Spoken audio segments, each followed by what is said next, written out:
While the diets we talked about so far have seen an increase in popularity only in the last few years, low carb diets have been around for decades. As the name suggests, low carb diets are low in carbohydrates. This means that if you switch to a low carb diet and consume the same amount of calories, you will have to consume more protein and or more fat to make up for the lost calories. Since carbs are the only non-essential macronutrient, which means our body doesn't need them to survive, unlike protein and fat, in theory, there's nothing wrong with a low carb diet. But, like I said so many times before, there is a difference between simply surviving and feeling great. Advocates of low carb dieting will often tell you that reducing your carb makes sense because eating carbohydrates produces insulin, which in turn triggers rapid fat storage. So, the key to a healthy diet, they say, is to eat as few carbohydrates as possible. Now, I already talked about how this can be true for simple carbs like high sugar foods and candy, but when it comes to quality complex carbs, then these claims are simply false.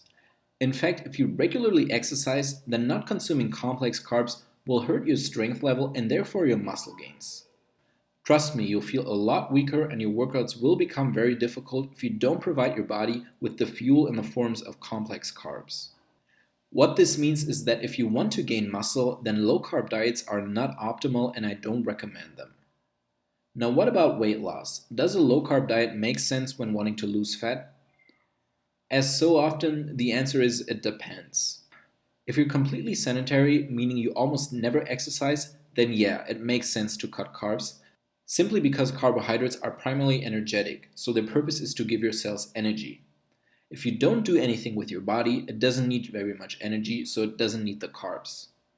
Thus, a relatively low carb diet would make sense for a sedentary person, and somewhere around 100 grams per day would probably be enough.